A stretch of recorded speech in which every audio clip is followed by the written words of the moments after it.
की। इधर दुर्गा माई नागेश्वरनाथ के ई पवित्र भूमि के नमन करई। भगवान महावीर के ई ज्ञान भूमि पर अपने सबसे अभिनंदन कर रही है।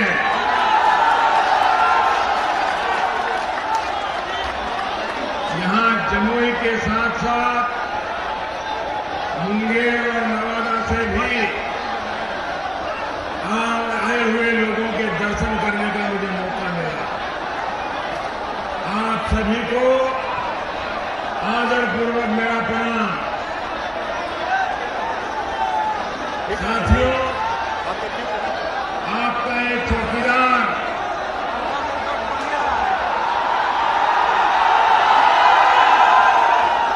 आज आपको अपने काम का हिसाब तो देगा ही, लेकिन उससे पहले मैं आज भगवान महावीर की इस भूमि से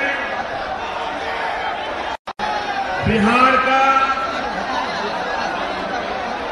हिंदुस्तान का हर नागरिक का आभार व्यक्त करना चाहता हूं।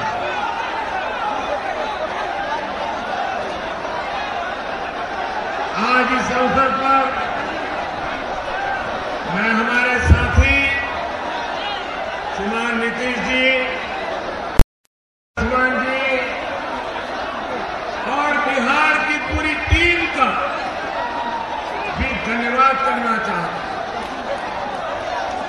पासवान जी इस समय गया जी के कार्यक्रम के लिए वहां मेरा इंतजार कर रहे हैं।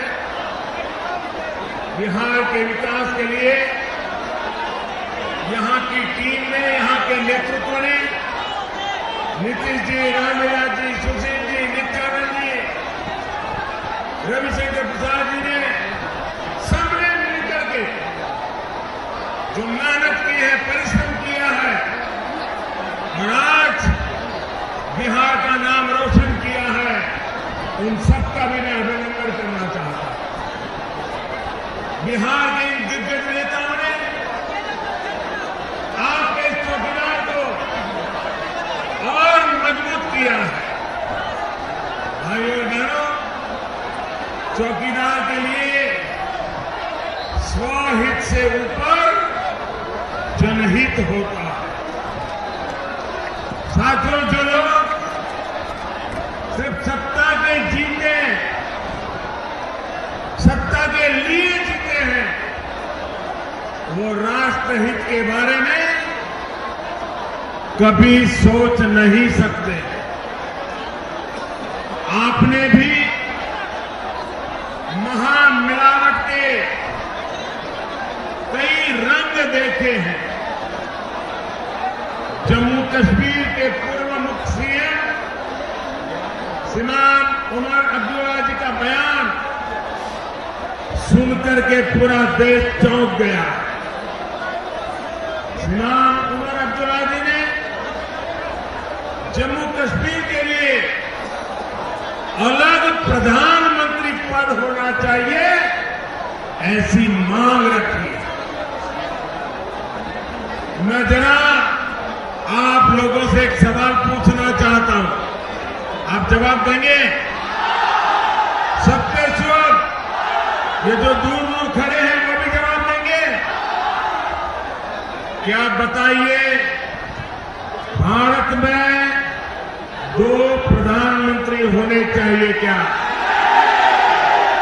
क्या भारत में 2 प्रधानमंत्री की बात को स्वीकार करेगा क्या? एक हिंदुस्तान में प्रधानमंत्री, एक जम्मू कश्मीर में प्रधानमंत्री, ये हो सकता है क्या?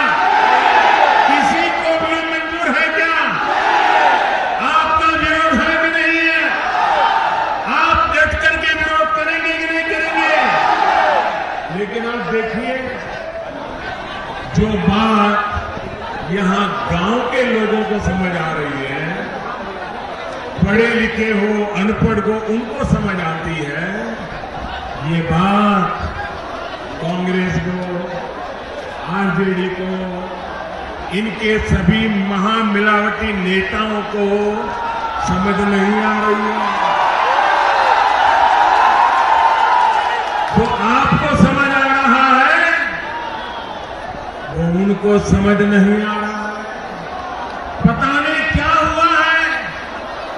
कल से उमर अब्दुल्ला जी ने बयान दिया, मैंने कल से उनको चुनौती दी है कि ये सारे उनके साथी दल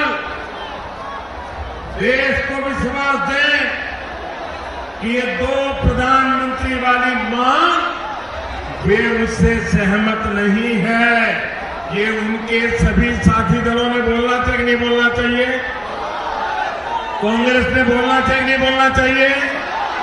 आरजेडी ने बोलना चाहिए, नहीं बोलना चाहिए? उनके सभी महामिलावटी लोगों ने बोलना चाहिए, नहीं बोलना चाहिए? लेकिन पता नहीं साफ सुन गया है। मैं इंतजार कर रहा हूं कि उनका कोई साथी तो विरोध करे, लेकिन सबने चुप्पी साध ली। उनकी ये चुप्पी ही उनकी असलियत को सामने ला रही। मैं देशवासियों से आग्रह करूंगा कि राष्ट्रीय सुरक्षा पर, कश्मीर पर, हमारे वीर जवानों पर, हमारे सुरक्षा बलों पर जो ये जवाब बयान दे रहे हैं, जो भांति भांति के वादे कर रहे हैं, उसे बहुत ध्यान से सुने, समझे और उनका हिसाब चुनाव में चुकता होना चाहिए। उनके बयान इस बात का सबूत है कि उन्होंने कैसे दशकों तक देश चलाया और वो देश को किस अस्थिर स्थिति तक ले आए कि हम भली भांति जानते हैं, और राजनीतिक स्वार्थ के लिए आगे भी कितना अस्थिर करना चाहेंगे इसका हम अंदाज कर सकते हैं। साथियों, ये लोग ऐसे विचारों के साथ खड़े दिखते हैं जो एक भारत श्रेष्ठ भारत के खिलाफ है। ये लोग भारत तेरे टुकड़े होंगे, ये नारे लगाने वाले भारत तेरे टुकड़े होंगे ऐसा कहने वाली गैंग को समर्थन देने वाले लोग हैं। साथियों, आप भी जानते हैं कि पुलवामा हमले के बाद देश के वीर सपूतों ने किस तरह अपने शौर्य का प्रदर्शन किया। भारत के इतिहास में पहली बार आतंकियों के घर में घुसकर उनको सबक सिखाने का काम हमारे जवानों ने किया। आज पूरी दुनिया आतंक पर हमारे प्रहार की चर्चा कर रही है, लेकिन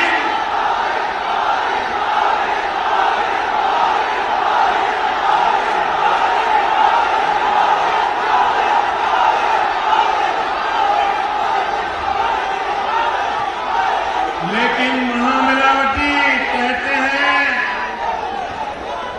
मोदी सबूत दो, सबूत दो, सबूत दो।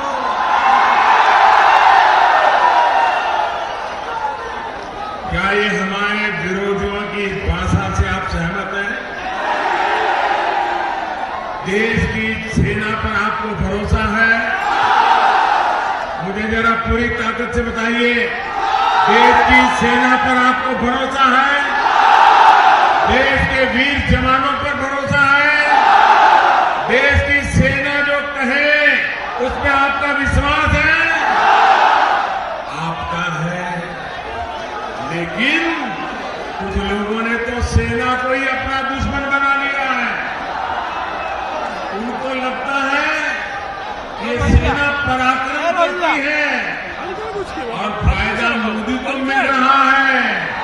इसलिए अब सेना पर ही परेशानी पैदा करने के रास्ते खोज रहे हैं। भाइयों बहनों, इस देश की सेना को परेशान करके हम देश का भला कर सकते हैं, हमारी सुरक्षा कर सकते हैं, हमारी जीवन आसान हो सकता है। लेकिन ये बातें ये लोग बोल रहे हैं, ये ऐसे लोग हैं, इन लोगों को बताना चाहिए कि उन्हें भारत के सपूतों पर भरोसा है या पाकिस्तान के कपूतों पर भरोसा है। साथियों, पूरी दुनिया आज भारत के पक्ष में खड़ी है। हर कोई हर बात पर हिंदुस्तान के साथ खड़े हो जाते हैं, लेकिन ये महान मिलावटी बिल्कुल वैसी बातें करते हैं जैसे पाकिस्तान करता है। ये हिंदुस्तान के सियासी दल का ये पाकिस्तान के प्रवक्ता ज्यादा लगते हैं। जमुई, नवादा और मुंगेर को हिंदुस्तान के हीरो चाहिए या फिर पाकिस्तान के पक्षकार चाहिए? पाकिस्तान के पक्षकारों को सजा देंगे, पाकिस्तान के पक्षकारों को सजा देंगे। साथियों, केंद्र और बिहार की एनडीए सरकार आज भारत को मजबूती की तरफ ले जा रही है। चाहे आतंकवाद हो या फिर नक्सलवाद, हमारी नीति साफ है। भारत को आंख दिखाने का काम जो भी करेगा उसे नरमी से नहीं निपटा जाएगा। इसमें किसी को शक नहीं होना चाहिए। चाहे वो नक्सलियों को वैचारिक चारा देने वाले लोग हो या फिर उनका शरण देने वाले लोग। साथियों, अगर कोई नौजवान भटके हैं, उनको मुख्यधारा में लाने का हर संभव प्रयास हमने किया। यूपीए के आखिरी 5 वर्ष में नक्सली माओवादी विचारधारा से प्रभावित जितने युवाओं ने सरेंडर किया, उससे 2.5 गुना ज्यादा युवा पिछले 5 साल हमारी सरकार के दरमियान रास्ता छोड़ करके मुख्यधारा में वापस आए। साथियों, जब भी कांग्रेस और उसके सहयोगी दल सत्ता में आते हैं, पूरी शासन प्रणाली को रिवर्स गियर में ले जाते हैं। सीधी चल रही देश की गाड़ी पीछे की तरफ खींच के ले जाते हैं। देखिए, जो महंगाई नियंत्रण में रहनी चाहिए वो कांग्रेस सत्ता में आते ही महंगाई बढ़ने लगती है, आतंकवादी वारदातें बढ़ने लगती है, देश पे हिंसा बढ़ने लगती है, असंतोष बढ़ने लगता है, भ्रष्टाचार बढ़ने लगता है, कालाधन बढ़ने लगता है। और कमी क्या होती है? देश की समृद्धि कम होने लगती है, देश की साख कम होने लगती है, सैनिकों का मनोबल कम होने लगता है, ईमानदारी का सम्मान कम होने लगता है। ऐसी रिवर्स गियर वाली पार्टियां ने किसी राज्य का और न ही देश का भला कर सके। साथियों, रिवर्स गियर वाली इन पार्टियों को न तो दलितों और पिछड़ों के न तो मान की चिंता है और न ही उनके काम की परवाह। दलितों पिछड़ों के नाम पर आज के नए राजघराने सिर्फ अपना विकास कर रहे हैं। मैं आपको याद दिलाना चाहता हूं, हमारी सरकार ओबीसी कमीशन को संवैधानिक दर्जा दिलाना चाहती थी। आपकी ये दशकों पुरानी मांग थी, लेकिन जब भी केंद्र में कांग्रेस और उसके सहयोगी की सरकार बनी, उन्होंने ओबीसी कमीशन बनाने में दिलचस्पी नहीं दिखाई। हमारी सरकार बनने के बाद एनडीए सरकार ने जब इस काम के लिए कदम बढ़ाया, तो ये पिछड़ों की बातें करने वाले नेताओं ने ओबीसी कमीशन की राह में रोड़े अटकाना शुरू कर दिया। साथियों, हमारी नीयत साफ थी, इसलिए सारी अड़चनें दूर करते हुए ओबीसी कमीशन का संवैधानिक दर्जा देने का काम एनडीए की सरकार ने कर दिया। और मैं समझता हूं ये बिहार के लिए तो दोहरी खुशी की बात नहीं है कि संविधान का दर्जा मिलने के बाद जो आयोग के पहले चेयरमैन बने माननीय भगवान लाल साहनी जी, वो भी इसी बिहार की धरती के मुजफ्फरपुर के सपूत हैं। भाई और बहनों, ये भी याद करिए, कांग्रेस ने हमारे संविधान के निर्माता बाबा साहब के साथ क्या सलूक किया। उन्हें हराने के लिए कांग्रेस ने कितनी साजिशें रची थी, ये भी आज की युवा पीढ़ी और हमारे युवाओं को जानना जरूरी है। सोचिए, कांग्रेस ने बाबा साहब की याद तक को भारत के जनमानस से मिटाने की साजिश रची। अपने परिवार को भारत रत्न देना कांग्रेस को याद रहा, लेकिन बाबा साहब याद नहीं आए।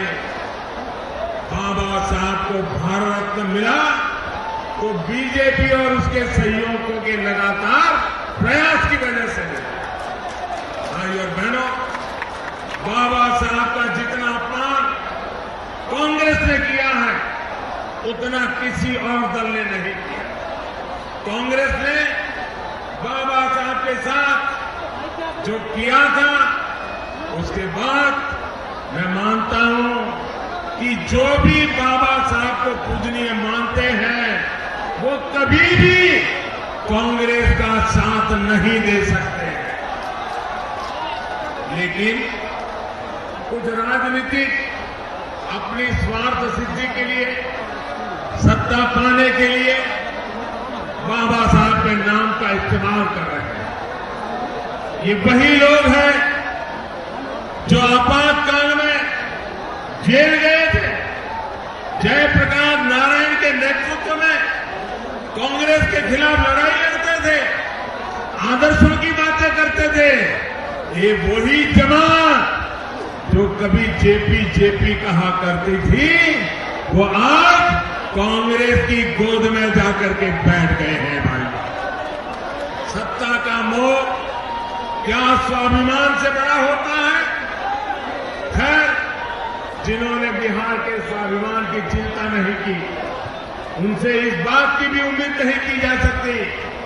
भाई और बहनों, बाबा साहेब का मान सम्मान किसी भी राजनीतिक दल की ऊंचाई से कहीं ज्यादा ऊंचा है।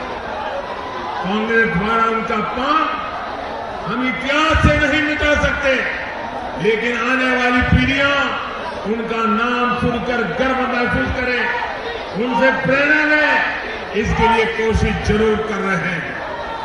लंदन में जहां बाबा साहब ने शिक्षा ग्रहण की, दिल्ली में जहां बाबा साहब का निधन हुआ, मुंबई में जहां चैत्य भूमि अंतिम संस्कार हुआ, उनके जीवन के इन महत्वपूर्ण 5 स्थलों पर हमने पंच तीर्थ तौर पर विकसित करने का काम एनडीए की सरकार ही कर रही है।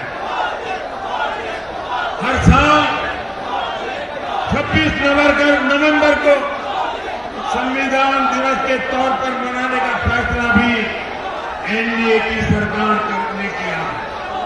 साथियों, स्वार्थ की राजनीति करने वाले, भ्रम की राजनीति करने वाले, समाज को बांटकर, समाज को तोड़कर अपना भला करना चाहते हैं।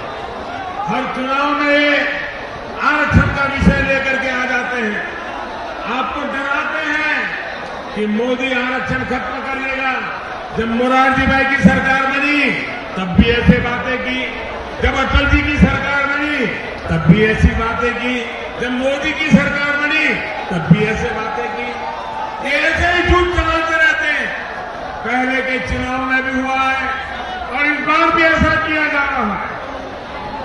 भाई और बहनों, मैं बिहार के लोगों को, देश के पिछड़े समाज, आदिवासी समुदाय, गरीब, इन सबको कहना चाहता हूं, इन लोगों द्वारा फैलाई जा रही अफवाह का मुंह तोड़ जवाब दे।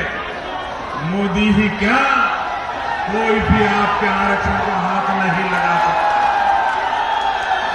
एनडीए की केंद्र सरकार ने हाल में सामान्य वर्ग के गरीबों के लिए जो 10% आरक्षण का प्रावधान किया है, वो भी किसी का अधिकार छीने बिना किया, छेड़े बिना किया। ये अलग से बनाई हुई व्यवस्था है और ये इतना बड़ा निर्णय किया, समाज में हमने दरार नहीं होने दी, सामाजिक एकता को टुकड़ा नहीं दिया और यही सबको साथ लेकर के चलने की हमारी नीति का परिणाम है। साथियों, कांग्रेस की, आरजेडी की बिहार विरोधी नीतियों की वजह से उनकी सरकारों ने देश के इस हिस्से को की स्थिति की में ला करके छोड़ दिया था। ये हम सभी भली भांति जानते हैं। नीतीश जी, रामविलास पासवान जी, सुशील मोदी जी, हमारे नंद कुमार जी, ये सबने मिलकर एनडीए की सरकार ने स्थिति को बदलने का एक ईमानदार मेहनत से प्रयास किया। जमुई और आसपास के क्षेत्र में विकास के अनेक कार्य एनडीए सरकार द्वारा किए जा रहे हैं। आकांक्षी जिलों की लिस्ट में रखे जाने के बाद जम्मू में स्थितियां तेजी से सुधर रही है। अब तो जमुई, नवादा, शेखपुरा और मुंगेर के घरों में पाइप से सस्ती गैस पहुंचने और सीएनजी की गाड़ियां चलाने का प्रबंध किया जा चुका है। इससे यहां उद्योग और रोजगार के अवसर भी बनने वाले हैं।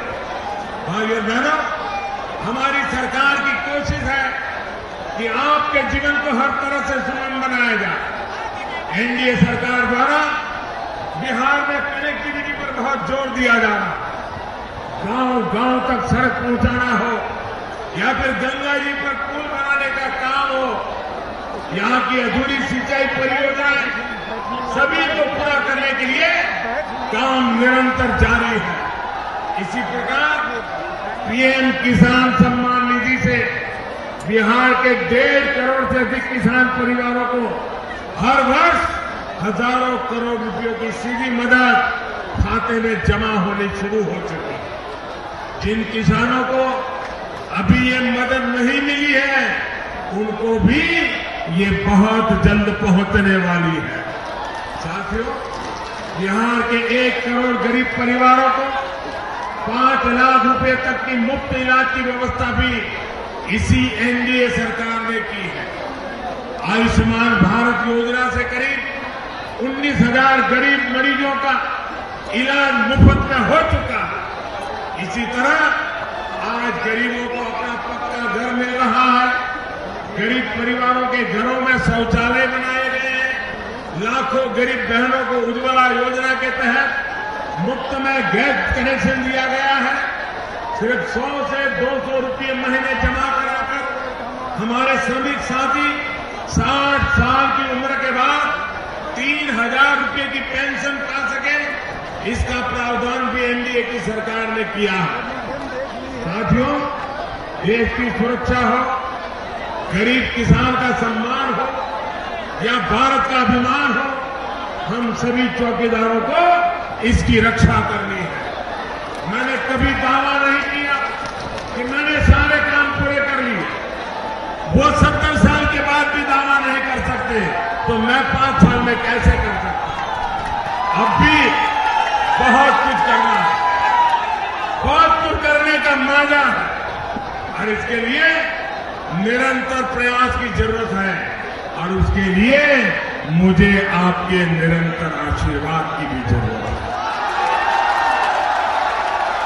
आप सभी 11 अप्रैल को एनडीए के पक्ष में भारी मतदान करके फिर मोदी सरकार बनाएंगे, इसी कामना के साथ मैं अपनी बात समाप्त करता हूं। और इतनी बड़ी तादाद में आप हम सबको आशीर्वाद देने के लिए आए, इसके लिए मैं फिर से एक बार आपका आभार व्यक्त करता हूं। और मेरे साथ बोलिए, पूरी ताकत से बोलिए, मैं कहूंगा, मैं भी, आप कहेंगे चौकीदार हूं, मैं भी,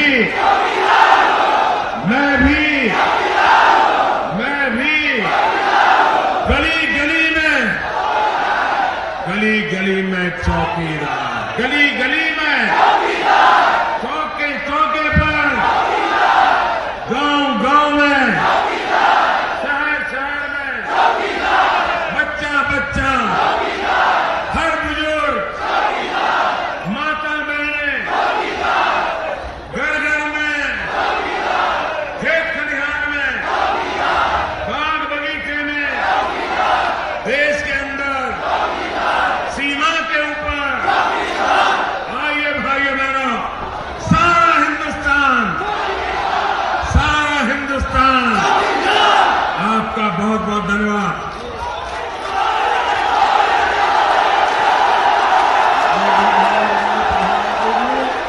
हम आपको विश्वास दिलाते हैं, बिहार की 40 लोकसभा की सीटें हम आपके झोली में डालेंगे।